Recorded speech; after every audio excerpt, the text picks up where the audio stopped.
आदाब, मैं फारूक सैयद। दोस्तों, महाराष्ट्र में इन दिनों इलेक्शन का मौसम है। इलेक्शन से पहले, इलेक्शन के दरमियान और वोटिंग का दिन, ये इलेक्शन मौसम के अलग अलग दौर हैं। इलेक्शन की तारीख तक मौसम आहिस्ता आहिस्ता गर्म होता जाता है। महाराष्ट्र में 20 नवंबर को पोलिंग होने वाली है। सब पार्टियां अपने उम्मीदवारों को मैदान में उतार चुकी हैं और हर जगह इलेक्शन का अखाड़ा सज चुका है।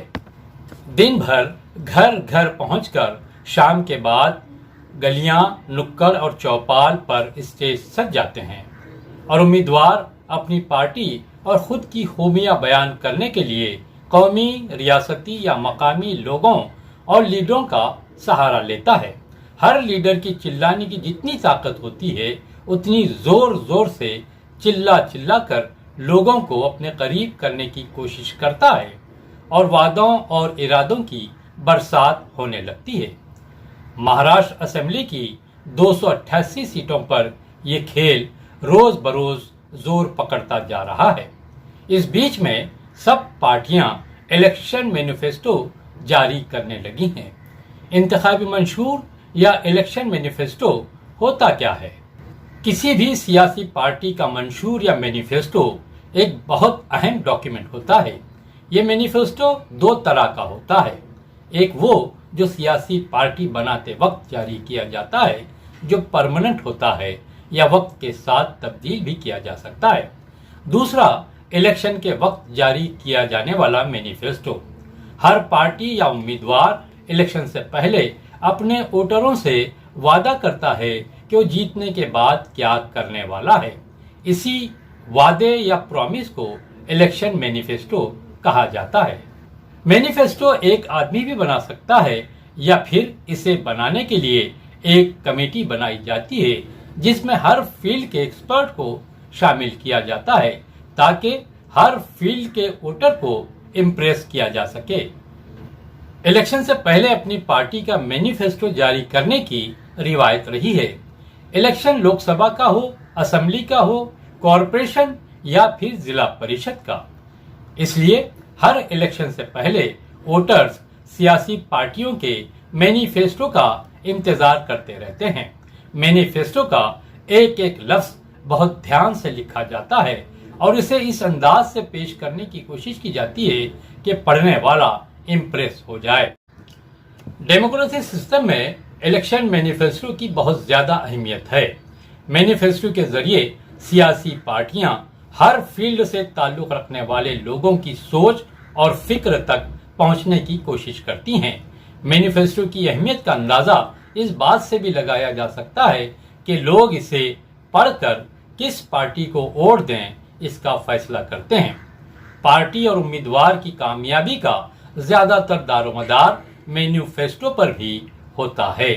यहाँ ये बात भी बताना जरूरी है कि अगर पार्टी या उम्मीदवार कामयाबी के बाद अपने वादे पूरे नहीं करता, यानी मैनिफेस्टो पर अमल नहीं करता, तो एक आम आदमी अदालत का दरवाजा भी खटखटा सकता है। ये अलग बात है कि अभी तक कामयाबी के बाद पार्टियों और उम्मीदवारों ने अपने मैनिफेस्टो को लपेट कर रखा और आम लोगों ने भी पार्टियों और उम्मीदवारों को उनका याद दिलाने के लिए अदालत का दरवाजा खटखटाया नहीं है। इलेक्शन मैनिफेस्टो के ताल्लुक से सुप्रीम कोर्ट ने इलेक्शन कमीशन को हिदायत दी थी कि सियासी पार्टियों से बातचीत के बाद एक गाइडलाइन जारी करे।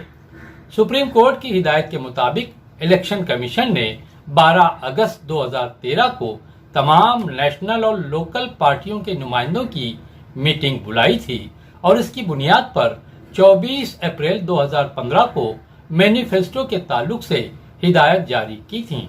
इलेक्शन मैनिफेस्टो को मॉडल कोड ऑफ कंडक्ट भी कहा गया है। इसलिए हर सियासी पार्टी के लिए जरूरी हो गया है कि वो इलेक्शन से पहले अपना मैनिफेस्टो जारी करे। महाराष्ट्र में 20 नवंबर 2024 को असेंबली के लिए पोलिंग होनी है। इसलिए यहाँ मैनिफेस्टो जारी करने की होड़ लगी हुई है और हर पार्टी अपने मैनिफेस्टो में वादों और इरादों की बरसात कर रही है। इस वक्त महाराष्ट्र में वोटर 3 हिस्सों में बंटने वाले हैं।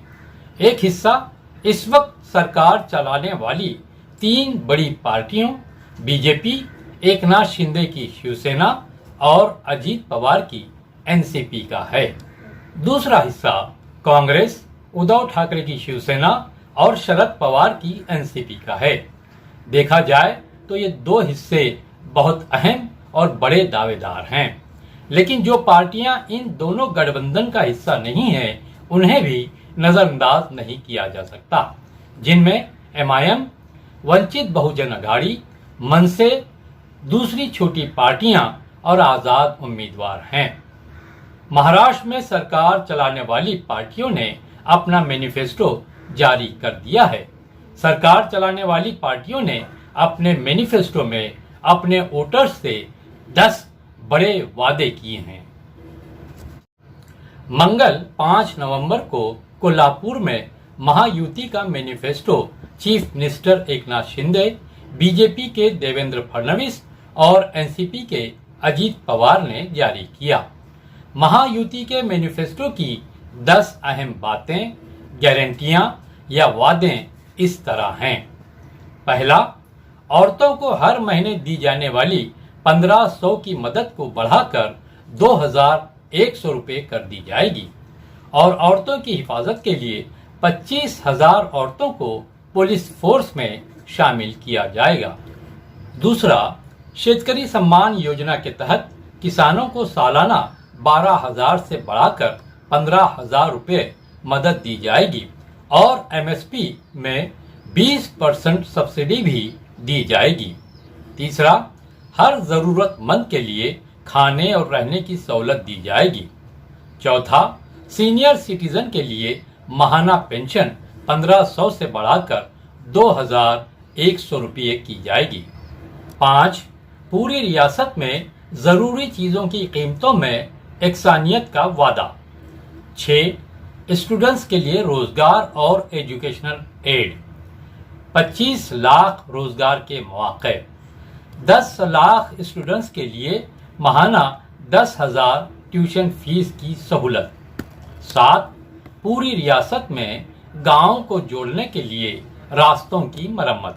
8, आंगनवाड़ी और आशा वर्करों की तनख्वाह 15,000 माहाना और सिक्योरिटी कवरेज अलग। 9, सोलार और एनर्जी के दूसरे रिसोर्सेज का इस्तेमाल करते हुए बिजली बिल में 30% की कमी। 10, विजन महाराष्ट्र 2029। सरकार बनाते ही 100 दिनों के अंदर विजन महाराष्ट्र 2029 के लिए इनकलाबी तब्दीलियों की कोशिशें। दूसरी तरफ इंडिया अलायंस गठबंधन ने भी हथियारों से लैस होकर अपना मैनिफेस्टो कांग्रेस के सदर मल्लिकार्जुन खड़गे, एनसीपी चीफ शरद पवार और शिवसेना के सरबराह उद्धव ठाकरे की मौजूदगी में जारी किया। मैनिफेस्टो या मंशूर में महाविकास अघाड़ी के 5 वादे या 5 गारंटियां इस तरह हैं। 1, औरतों को माहाना 3,000 रुपए की माली इमदाद और पूरे महाराष्ट्र में सरकारी बसों में मुफ्त सफर की सहूलत। 2, कृषि समृद्धि योजना। महाराष्ट्र के तमाम किसानों को 3 लाख रुपए तक के खेती बाड़ी के कर्जे माफ कर दिए जाएंगे। इसके अलावा बराबर कर्जों को अदा करने वाले किसानों को 50,000 रुपए फराहम किए जाएंगे। 3, महाराष्ट्र के हर बेरोजगार नौजवान को 4,000 रुपए माहाना मदद दी जाएगी। 4, महाराष्ट्र के तमाम खानदानों के लिए 25 लाख रुपए का हेल्थ इंश्योरेंस। सरकारी अस्पतालों में जरूरी दवाइयां मुफ्त में दी जाएंगी। 5वीं गारंटी इंसानियत की गारंटी है। पसमानदा बरादरियों की सिक्योरिटी और उनके हक की हिफाजत के लिए महाराष्ट्र में समाजी और माली मर्दमशुमारी की जाएगी और जात पर की जाने वाली मर्दमशुमारी के बाद रिजर्वेशन की 50% की हद खत्म कर दी जाएगी।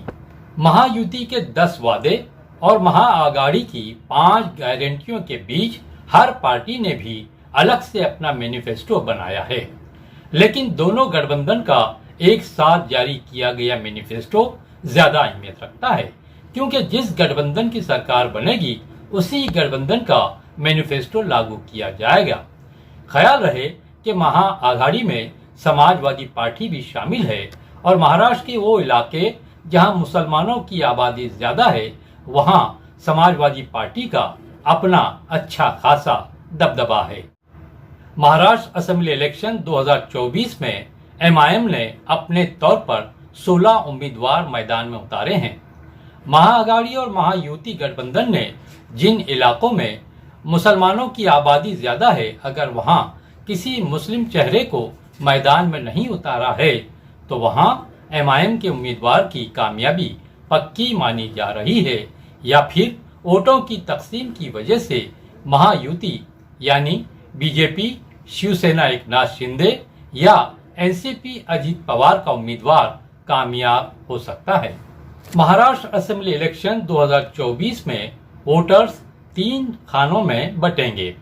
वोटर्स ट्रायंगल यानी 3 एंगल्स में कंफ्यूज दिखाई दे रहे हैं, क्योंकि हर एंगल बाहर से बहुत मजबूत मालूम पड़ता है।